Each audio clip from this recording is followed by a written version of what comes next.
friends, and welcome back to the Rewind podcast of Forward Church. Join us each week as we take a look back on Sunday's message and dig a little deeper into the conversations with those who are teaching across our sites at Forward. We want to invite you to be part of the conversation too. So if something we're talking about on Sunday morning sparks a question in you, head to our website, forwardchurch.ca/ask us, and submit your questions there. And we're going to do our best to engage with those questions in this space. With that said, let's jump in and get started.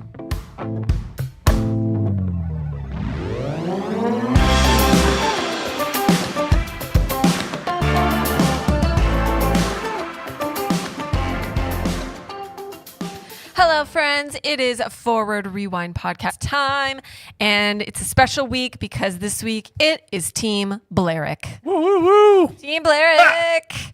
I wasn't sure if you were going to be game for that. I thought you'd be like, no, Blair.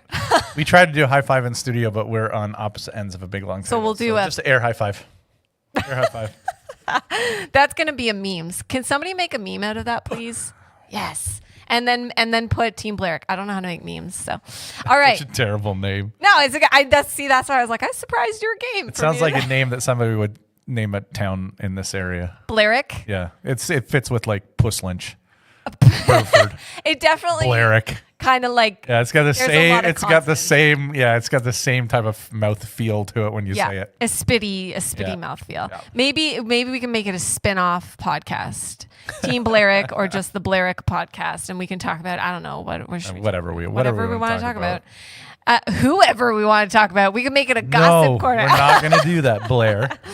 And this was an accident, actually. I didn't mean to do this, but I did realize earlier that just for the special occasion, I wore my best pair of ripped jeans. Whoa. Because I know And that your you- graffiti shirt. Yeah, I've actually never been there before, but it was in a pile of Oh, maternity. the restaurant. No, yeah, I've never been The there. restaurant. This I is have market, been to right? graffiti. Yeah. Graffiti I market. didn't see the market, but yes, graffiti. It's behind the notes. It's I can't see market from behind your notes. oh yeah. And you know what though?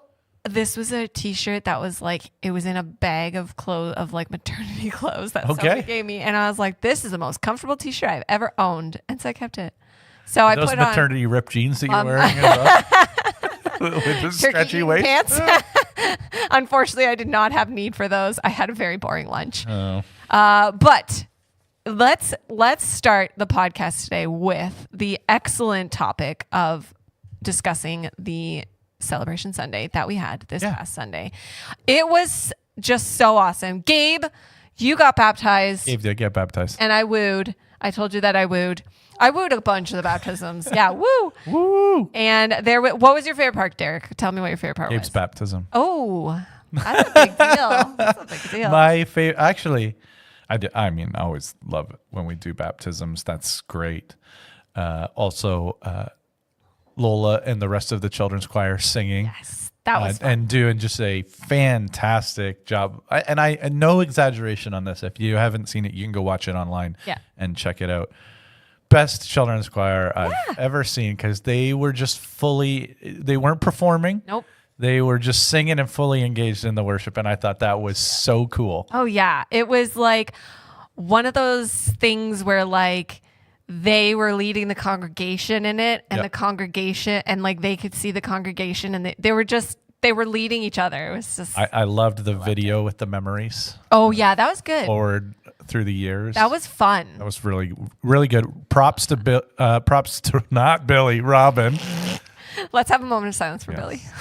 Yes. Okay, that's good enough. Props to Robin who did all the work on that and put that awesome. together and just did a phenomenal job on it. Well done. And I love hearing memories and stuff like that, especially from very mature people who have seen it all and been around it all. I thought like it was just such a great all ages, all different parts of Forward's history, past, present, future.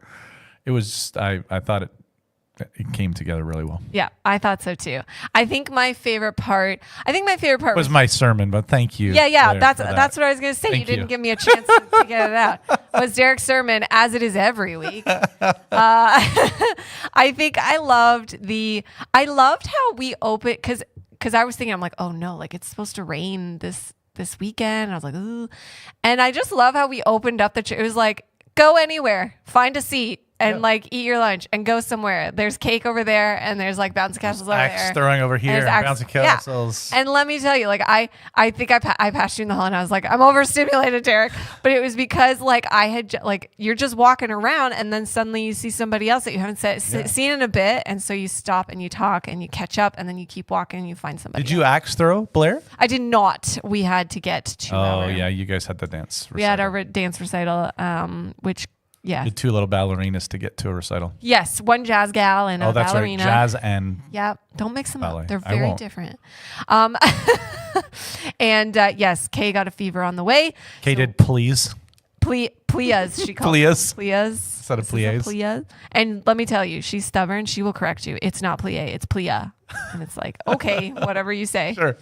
But the best part is that, not the best part, but one of the great parts is that we did have a texted in question this week. Hey, that's great. And I actually didn't check to make sure I got them all because I usually check before we podcast just to make sure I got them all.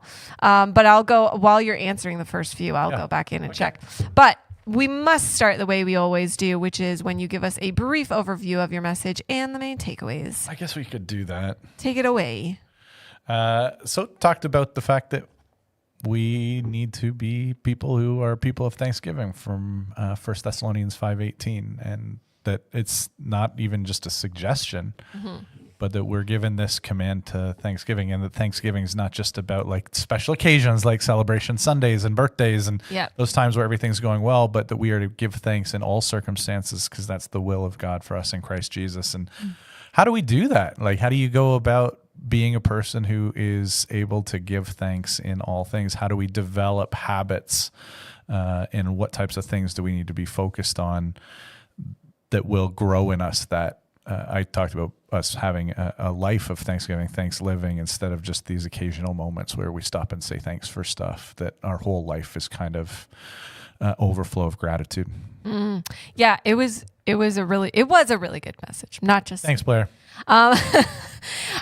Curious then, as our second question always follows, but I would love to hear if there's anything that stood out to you in your study or prep this week. I just briefly touched on this, but there is like a ridiculous amount of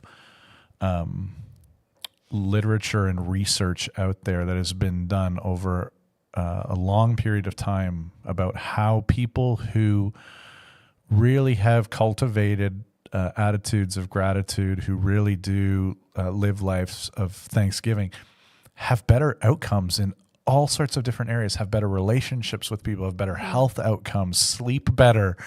There's a huge correlation between our well-being. And I just, every time I do this, a topic where I talk about this, I'm just overwhelmed by the amount of evidence that's there. And what's interesting is, this is something I didn't share, is that most people recognize that. Yeah.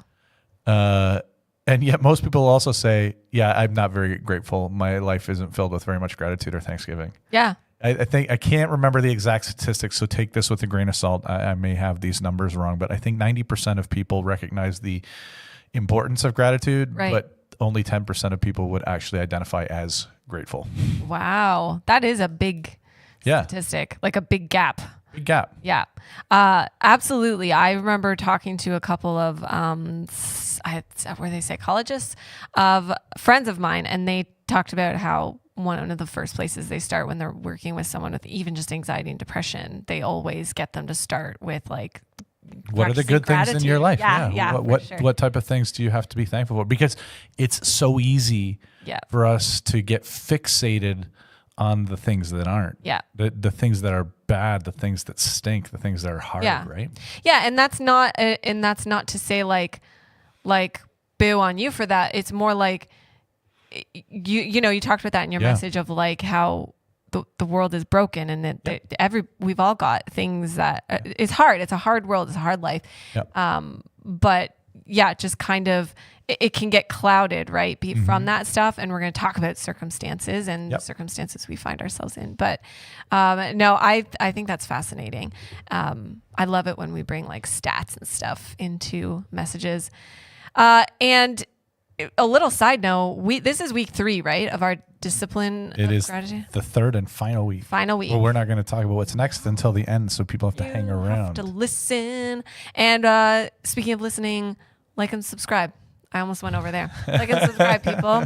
And don't forget to do that. I Okay. think it goes rate, review, like, subscribe. We actually have a lot of, like, on our podcast, we have a lot of reviews, or a lot of ratings, but nobody's ever written a review. Ooh. Like Be the first. I'm just saying. And Kirk Giles will get you a prize if you are the first to write a review, right? Yes. Half off baptism. Wait. 50% off. A half dip? Yeah, 50% wet. This is crazy. All right. Well, I know I told you that we did have a free rentals from the church library. As many books as you want to take out for free. Shall we continue? Yeah, go ahead. I meant we want to come up with more things we can give away. More great giveaways for us. A free pen. Forward Church. Get yours today. If you currently serve at Forward Church, we'll double your wages. This is the best. If you have more options, send it in the chat because we do have a live chat. And Gabe, I actually can't see you in my peripheral vision, so you'll have to like throw something at me if we get a question or something. Okay, good. Yeah, Gabe can wave me down. All right, cool. All right, so why don't we jump to our texting question? Let's do it. It's a mouthful, but I'm going to read it because I appreciate it. There's two parts to it. One I think is just an encouragement, and then the other one is a question. So part one is, I am reflecting on the teachings of the last 8 months or so, starting with the characteristics of God. I believe way back. We're going back to the God is series. That's right. I see a beautiful continuity where we learn about the character of God and then see through the wisdom of Ecclesiastes how everything needs to point back to him for meaning and purpose. And now we rejoice and show gratitude because of who he is. Was this a planned progression? I just see how God is behind all the good gifts. Was it a plan? There is a question there. Was it planned? I would say not as intentionally as this questioner Has noticed.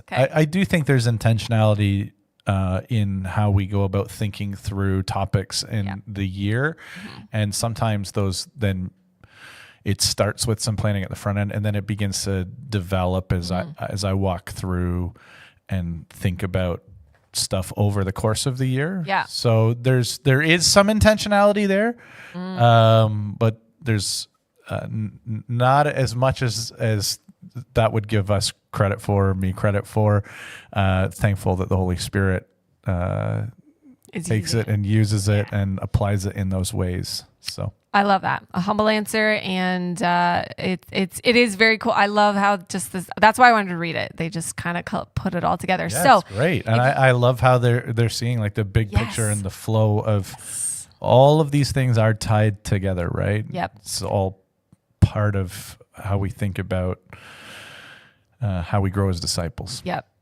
And if you are someone who likes to binge watch or binge listen, that's a good place to start. Go back to our God is series and start there. Yeah, that is honestly, and we probably will at some point do a part 2 on that because there was lots that I couldn't get Love to. that. But that's one of my favorite series that we have done and gone through because I think that many people think, theology, it's just kind of boring and removed and stuffy, and we just need to talk about what Christians need to do. Yeah, like unrelatable, you mean? We just need how does this affect my life? Like, give me 5 steps to a better marriage. Right. And yet, in the end, there's nothing more important than how we think about God. Yeah.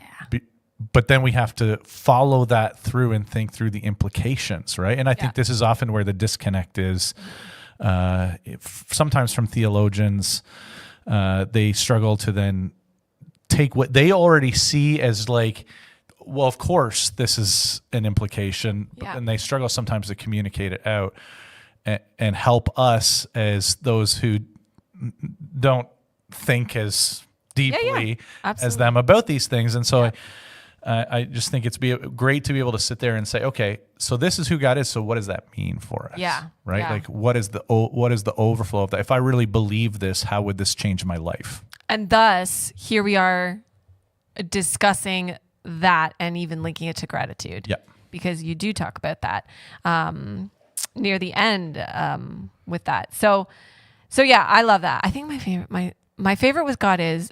I agree with you. Yeah. My second favorite was Exodus. I really loved Exodus. Exodus is great. So good. Anyways, I like 1 Corinthians, but then I also just I had it on my sabbatical when we got into the really messy parts. So. You had an easy go at it. No, it was very good. Man, we've had some awesome series. And just when we were talking about circumstances, and we'll talk about that, circumstances, we might bring up our Philippians 4:8 series. What was it called?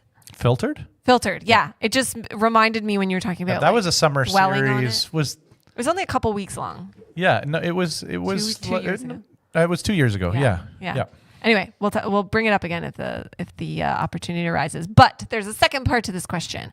What has been instrumental in you becoming someone who lives out gratitude? Oh, what has been instrumental? A few things. There's some people in my life who have been really instrumental in seeing gratitude flow out of them and saying, hey, there's something I wish I had more of. I had an English teacher. It wasn't even my English teacher in high school. But he had this incredible ability to always see the wonder and beauty in things. He was a Christian guy. Oh, okay. But he's a guy who would just like stop and smile, and his day would be made because while he was walking to work that day, he saw a cat playing with a ball of yarn, and he would just stop and look at it and think, "Oh God, thank you for this moment. This is so great. Thank you for blessing me with this." And that really impressed on me, even as like a 16, 17-year-old kid. It kind of like stuck in my brain as like, well, why would I not be like that? Yeah. I think the opportunities that I have had to be in all sorts of places, both different homes and with different groups of people here in Canada, but around the world, and seeing both the things that in Canada we have and take for granted and others lack, and then also seeing the things that in other countries where we often think, oh, well, I mean, I'm sure they all just wish that they could live in a paradise like Canada, seeing the things that they are rich in, and that we lack, and oftentimes don't even realize that we lack. And one of those is just appreciation for the things that we do have. All of those have been helpful to me. I have a wife that is just like, joy is kind of one of the things that flows out of her. And having been married to her now for close to 21 years and with her for dating now, we went our first date in April of 2020. I think it was April 11th, 2020 April 11th, 2000. I was like, yeah, sorry. Oh dear. Yeah, that's not great. To tell him his math's not. Yeah, I think our first date was somewhere around there. April 20, 2000. 2000. Okay, got it. So we've been together for 24 years. Okay. And can't help but rub off. Yeah, like I think if you had met me then, I think we would both say this. If you had met either one of us then, we're very different people now because of each other. Yeah. And one of the things that she has really shaped and grown in me is joy and gratitude. Yeah. And so thankful for that too. She is a very joyful person. She is. I can tell you it's not, and it doesn't mean that she doesn't have times like all of us where like she struggles and has hard times and goes through stuff. Amanda is very authentically who she is all the time. Who you see on Sunday morning if you see her go up and host and pray, or who you meet, that's her. Yeah. Yeah, I love Amanda's prayers. Amanda, I hope you're listening. I remember telling you ages ago. She usually listens at some point. Yeah. I remember telling and then corrects me when I get stories wrong. I hope she reprimands you when you're mean to me. And she's like, Derek, you gotta stop being mean. She encourages me on it. Good thing I can dish it back out. Anyway, no, I remember telling you or her that I love her prayers, that I wish I could just pray like Amanda because they are authentic and you can she just tell. prays like her. Let's talk about authenticity. Let's talk about well, actually, before we go to authenticity, one thing I was going to say, and this sounds cliche, but I struggle with gratitude. Yep. I'm sure like many others. I'm a grumbler. I've gotten a lot better over the years. I can testify to that, Blair, because I've known you now long enough to see God at work in you in the area. So just let me affirm you in that I have seen like you grow so much in that. And I know that it's been work for you because I talked about this in here, right? That it does take effort and work on our end to grow in gratitude. Yes. And the two things I would say about that is picking your people. Yep. So there was people that the EGRs. Yeah. Extra grace required. And sometimes you always love them dearly, but sometimes too much is too much time. Suddenly you're just a grumbling fest. Yeah. So you gotta be careful. Yeah. And then the other thing was, I actually did do the whole practical, get a pen and paper and write down 5 things each day. Yeah. And then eventually it became so therapeutic that I started to just do it in my head at bedtime. Right. And that helps a lot. But that's when something really becomes a habit, right? Yes. And you have to form habits. Yes. Yeah. So you actually have to discipline yourself to things. I know. And then things start to become more natural to you. Yes. I love that. And when you have people around you reminding you of those rhythms, that's what Kirk calls them, rhythms. Yep. Every time he says rhythm, I always think. Anyway, no, those are 2 things. But let's go back to authenticity because I want to know, can gratitude be unauthentic or faked? If so, how can we recognize this? Even like in ourselves. Sometimes I think we could fake things so well that we're... Oh, that's a great question. You know what I mean? I know for sure it can when we put on a show for others, but it's not authentic to we're not actually grateful for this thing. Yeah. We've all done it with kids. You have kids, right? You tell your kids, I don't care what grandma gives you for Christmas. Yeah. When you open it up, you act like you're thankful, right? It's for the socks. Though they aren't thankful, we tell them, you act like it. Yeah. Right? Yeah. Gratitude. And you put on the best show that you can because grandma and grandpa got this for you and they were trying to do their best. They didn't know. I say that to my kids all the time. Even when you give them something like, hey, I bought popsicles. Yay. Are they chocolate? No, they're fruit. Oh, I'm like, hey, be great. Show some gratitude. Thank you. Yeah. I think, and I understand why we do that. And I don't necessarily, listen, parents, I'm not saying your kids should be disrespectful to grandma and grandpa when they get something. Yeah. There's nothing grosser than entitled kids who whine and complain when they get something they should be thankful for. It's a good word. Gross. Usually, if we are getting that attitude, though, it's probably not enough to get them to pretend in the moment. It's probably a question that we need to dive into of why are these kids so entitled in the first place? Yeah, that could open a whole can of. And usually, as we all know as parents, when we start to ask that question about our kids, the mirror usually ends up pointing back at us, right? Yeah, which is the most painful. Difficult part. I remember saying this to parents in youth ministry when I was in youth, that kids can be a very uncomfortable mirror to us. And usually when we see an attitude, especially when you get to the teenage years, you're like, where did that attitude come from? Oh, yeah. Oops. I don't know where they would have picked that up. Right? Absolutely. So it's a good reminder for us to say, hey, am I modeling what it looks like to be a person of gratitude, right? Yeah. So we can definitely fake it. It's not always, it's better. Sometimes it's better to, at least we know, at least it points out to us the fact that we know that entitlement isn't a great thing. Yeah. But it probably should point us to, okay, well, what do we actually need to work on so that we don't just go through acting out the motions, but we actually start to live out the motions. Yeah. Yeah. Yeah. I think that's such a good thing to bring up, though, in the world of parenting. And I know not everybody's listening as a parent. Yeah. But just modeling. But we've all pretended. Sure. Yeah. And I mean, the fact of the matter is, like, at the very end of your message, you talked about being billboards of God's goodness and grace, right? And I think that's where that can come in, is just modeling it. And right? Blair, like, don't you think, like, we're both living lives out there in the world.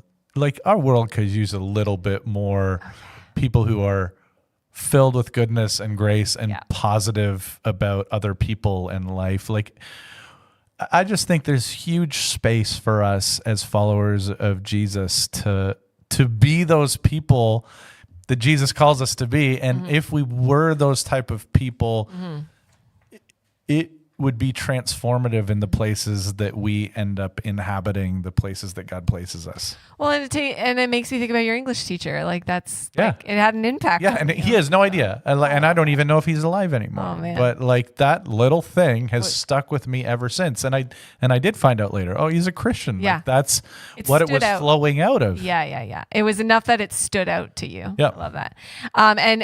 When you brought up the entitlement. And you talked about how entitlement is like the did you call it the enemy of gratitude? Yeah, they can't coexist. No, but that was like parenting came up again in my mind because for sure there's a season in parenting, probably many seasons. I'm only so far in, but there's definitely a season in parenting where I get entitled. I felt entitlement of like. There's no gratitude in littles, like, you know, where you're like, I just, changed your butt and made your dinner. And this is what I get. A meltdown. Yeah. And great. Thanks. You didn't even say thank you. No. Worse than that, you are a jerk. Yeah. And you woke me up last night and I don't even get any time to myself. And I deserve that time to, and I actually do think, Blair, as your kids get older. Yeah. There's room to have those conversations where kids, right? Yeah. There's levels of understanding. Yeah. We certainly continue to have those conversations sometimes with our teenagers. We pick our battles, but like it is a parental responsibility to point out, hey, like, are you even realize, are you so self-absorbed in your life? Yeah. And yes, the answer is yes. Yeah. Yes, because I am too. Yeah. So self-absorbed. Oftentimes the only time I notice is when I'm pouring out for somebody else and I'm not getting things. Yeah, that's a rhetorical question, right? Yeah. The answer is yes. Yeah.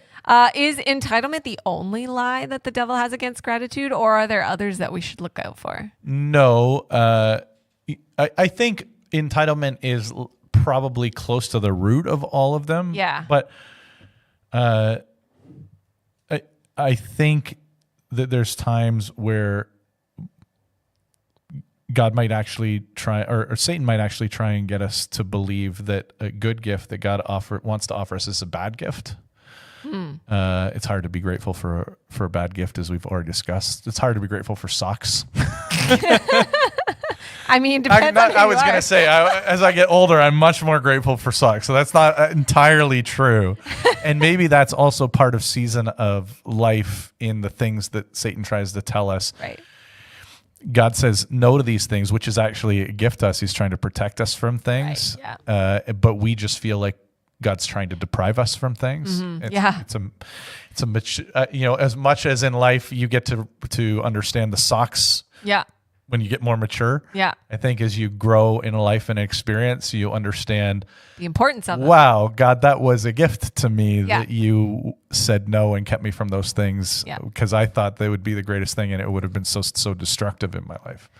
What a good analogy. Like socks. Socks. The gift of socks. Like as you mature and get older, you see the gift that they really you're are. Like, hey, you don't have to fake anymore. You're like, thank you. Yeah, these are great socks. Nothing drives Steve crazier than a sock with a hole in it. He will go bananas. He usually grabs the hole and then just rips the whole sock. Right? Yeah. I do think though, like in most cases, you can dig down and see that at root why you struggle with gratitude is that you felt like you were owed something and you didn't get it. Yeah. Or you felt like what you got, you earned anyhow, so you're not grateful for it. And that's what I talked about with Rogers and Bell, right? Yeah. Like that's the reason we don't write thank you notes to places that give us a service and we pay for it. Yeah. Yeah. It's like this is just the quid pro quo. And sometimes I think in our relationship with God, that's a good indicator that we've lost track of grace, right? Yeah. That we think, well, but I did this for God, so he kind of owed me. Yeah. I've been a pretty good Christian. I've been going to church, read my Bible. I even give a little bit. Yeah. So like I'm not gonna thank God that my life is going well or that this area of my life is going well. I'm gonna be focused on the part of my life that isn't going well, and God's dropping the ball. Yeah. Yeah. Yeah. Absolutely. I think that's such a common thought process. Yep. And I think it's interesting to bring up grace in that scenario because my thought would first go to, I need more humility. But it's like you're not going to get the humility until you grasp the grace. Right. And when you've lost track of the grace, that's when you don't have the humility. Right. Grace and humility go hand in hand. Yeah. You can't experience grace without being humble enough to realize what I've received I did not earn. Exactly. Because the thought of having humility without grasping that is like such a hard concept. But when you understand how you can grasp gain that humility, and you kind of talked about, like, you had at the end of your message, you had like 5 points of like a literally bunch of different things that you could do practically. Which you could put into your life to start to do. Yeah, and that will keep grace in your life. And right. These are the disciplines. I gave a quote, and I'm probably going to botch it, but a week before when I was in Kitchener, about the fact that somebody was writing on spiritual disciplines, and it was to the extent of, like, spiritual disciplines are not what we do in order to be a Christian. Right. They're the things that we do to remind us of what it means to live as Christians. I could probably find it if you wanted me to. It's okay. It was said better than that by the writer that I quoted, but I think that's what's important with these things. These are tools. Yeah. Yeah. That we've been talking about, whether that's Sabbath or gratitude or what was week 1? Now I've totally Sabbath, and week 1 was I've done all 3 of them. Celebrating. Oh, it was communion. Communion. Celebrating. So all of these, none of these things add to our salvation in any way. But they're disciplines that we put in place to continue to root us back in the gospel, which is where we're rooted in grace, right? So then if humility comes from grasping grace, was it fair to say that you can't have gratitude unless you have humility first? Yeah, I think that's fair. Yeah. I don't think that you can, again, because all these things, entitlement is counter to humility, right? Because it says, well, I've earned this. Yeah. And humility is kind of counter to earning. Grace is counter to earning. Yeah. It's not counter to effort, but it's counter to earning. Yeah. When sometimes we think, well, grace means I don't have to do any work. Yeah. No, grace means you don't earn anything. Yes. Yeah. Everything that you get is a gift. It's favor that God has showed on you. I like that because you can see the lineage of, like, not lineage, but like the flow of, like, why these are all important. Yep. If one's missing, or lacking. No, I think that's huge. Humility is huge. Let's talk about. To tie this all together, the word gratitude there in 1 Thessalonians 5:18 is the same root word that we get Eucharist from, which is communion. Oh, okay. And so it's all tied in together, this idea of gratitude is the response to what Christ has done for me. We give thanks as we take the bread and the cup, right? Yeah. Because we're reminded this is the basis of everything and I didn't earn it. Yeah. Oh, I like that. That is a nice little bow. Let's back it up even further then. Like, when you grasp grace, you grow in humility. The more you grow in humility, the more you have gratitude. Yep. But going back even further, there's a repentance factor there that can lead to the beginning of the humility, right? Where why is the repentance of grumbling so important in expressing gratitude? Yeah, because it is a sin. Yeah. Right? And plain and simple. And when we recognize sin, what we're called to do is repent of it. Yeah. Not just feel bad about it and move on. Or feel entitled to grumble. Sometimes right. Or feel I get to grumble because of this. Yeah, exactly. Yeah. It's, again, all of this is ultimately what helps us to grow is what brings us to God in the first place, which is the gospel. Yeah. I love that. Look at that. Point into the gospel again. And I think we're going to do it a few more times during this podcast. I would like to know, I've got 2 really good questions that I want to make sure I fit in. Okay. I always like it. I like how you just segued from talking about humility to talking about two questions that you have wrote that you think are really great questions. I mean, the lovely Margaret who prints my notes. And then if I don't respond to these, if I don't respond well to these, are you going to grumble because you're like, it's not my problem you didn't read the questions. These were great questions and you didn't even recognize how great they were. Margaret said they were good, so I was encouraging. So I was like, good. Let's get to the good stuff. They are great. You always have great questions. I still do. I still think that the listeners have 10 times better questions when they do have great questions. So there's your prompt and your reminder. Text your questions in to 226-212-7117. Text rewind and then your question, and we promise to read it. Okay, so this is a one. I'm trying to decide which one I want to do first. I'm going to do this one. Why should the promise that he's with us always bring such comfort? If it doesn't bring comfort, is this another sign that we may not fully understand his love and the grace of the gospel? Well, I think to start with, why should it bring us comfort? Let me just go to Matthew 28, where Jesus gives us this promise. And he sandwiches the Great Commission within two statements. The first statement is that he tells us that he's been given all authority. Mm-hmm. In other way, the Father has entrusted everything into his hands. Mm-hmm. He is God.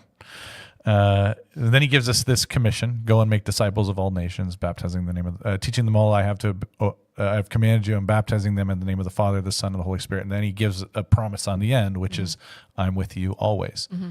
So the one who is with us always is also the one who has authority over all things. Now, if I personally am traveling in a place or visiting someone, and the person who's covering I'm over is the person of ultimate authority in a place, who is in control of all things, who owns all things, that's a pretty good place to be. Yeah. Right? That's a good place. I can rest in that place. I have no concerns in that place. I have peace. And so knowing that is who is with us, if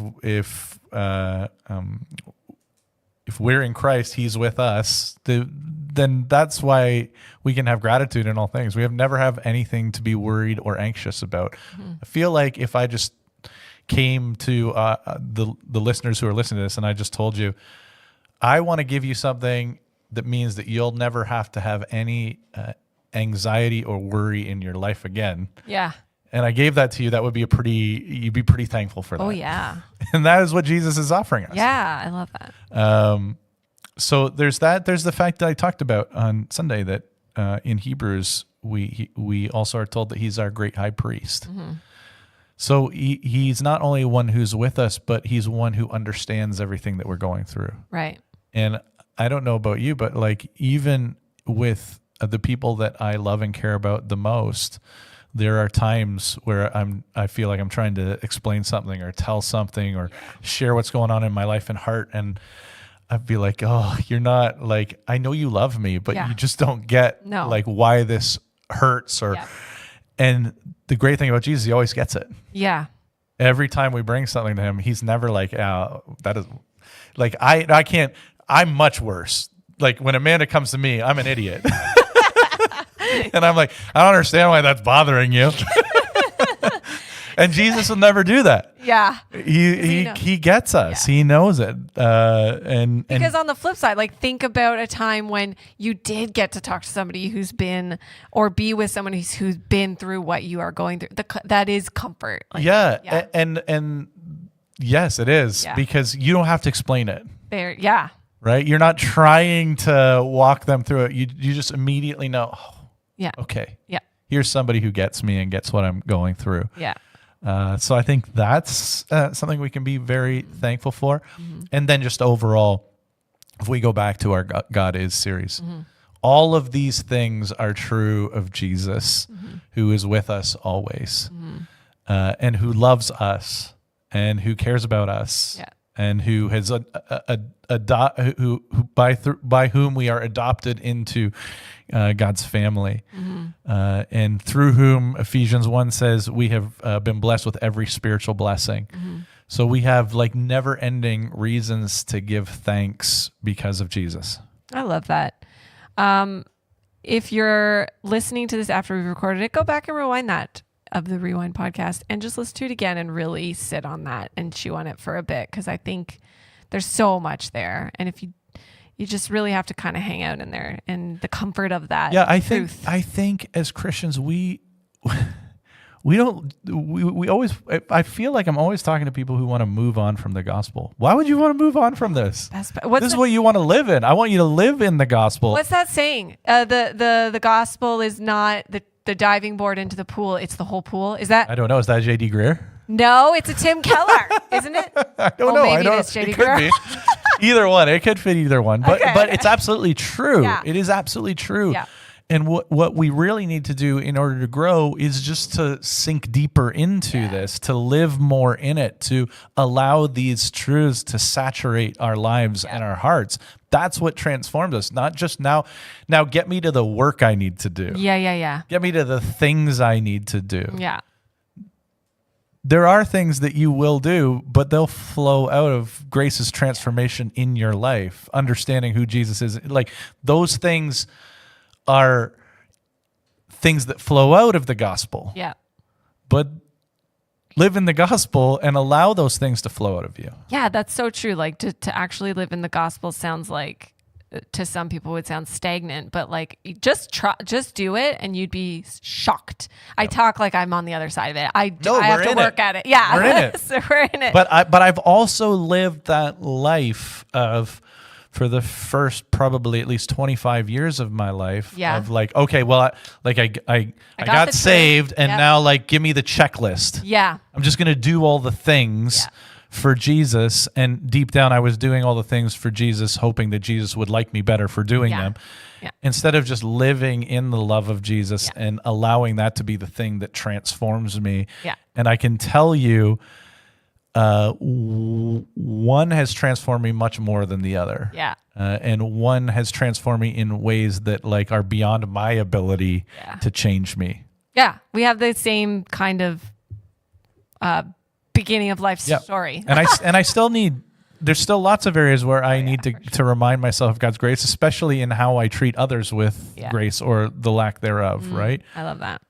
I love that. I love that we, like, when we're talking about this and even just comfort, like there's more to that too, when even as we're like coming into the community, in our church community, like if you are someone who can come around someone who that what they're going through, like you can be that comfort too.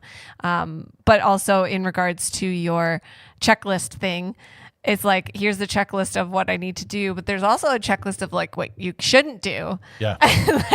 But for me, it was more of a like, okay, I'm a Christian now. So now what do I have to do to make sure like I look and and then I also like to judge everybody else by my checklist too. Yes. Because if they're missing a check, then I should probably let them know. Yeah.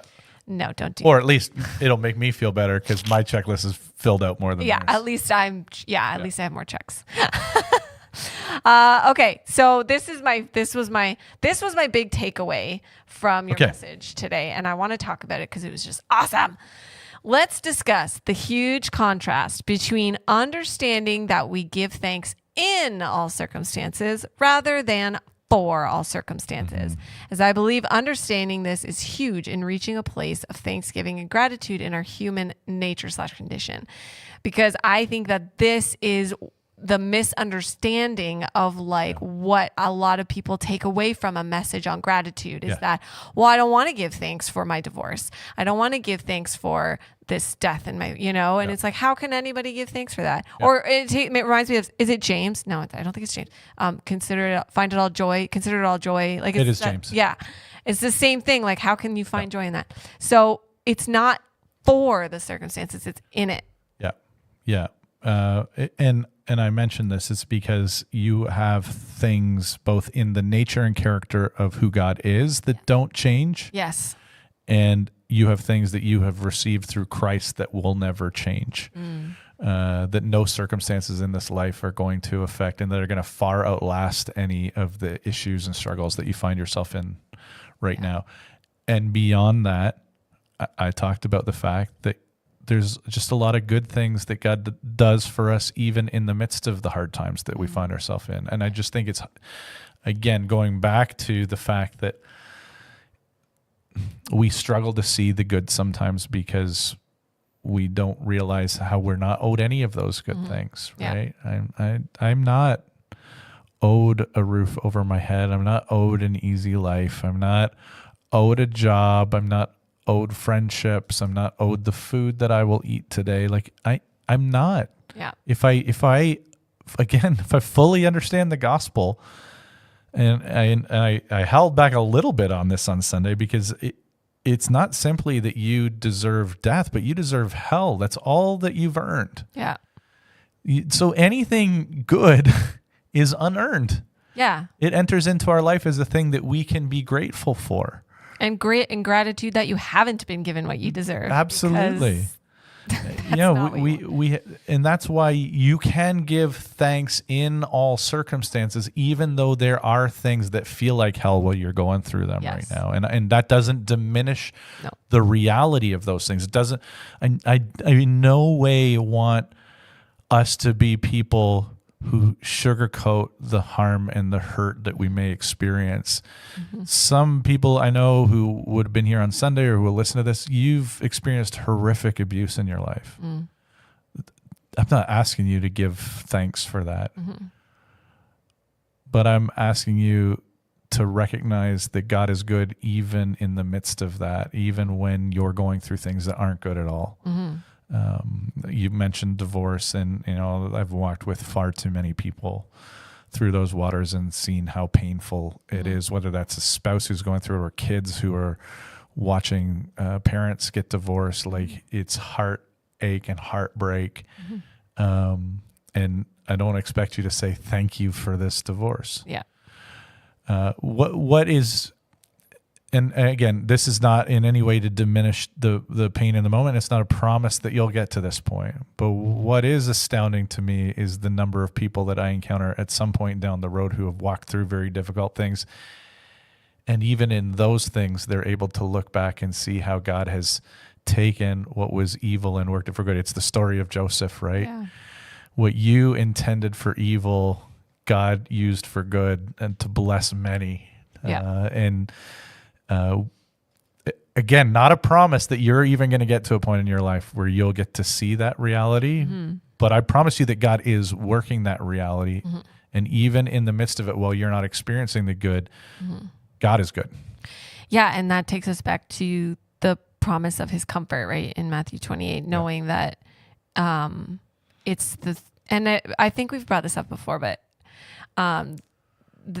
is it Psalm 23 when he talks about the shadow of death, right? And how the shadow, it's something you just pass through, like it passes over, but the impact of the whatever's making the shadow, right? Yeah. Is like it's only passing over you, and it's through the shadow of death. Yeah. And I think that coming back to finding gratitude in all circumstances. I mean, this is our hope, that there is a day that is coming where all the evil and all of the terrible things and all of the hurt and all the hardship that has been done, God is going to undo. Yeah. And we're going to spend forever in eternity with him without the presence of those things. Yeah. And there's your, there's gratitude, the gratitude of that hope right there. This may be a moment in my story, but this is not my story. Yeah. It's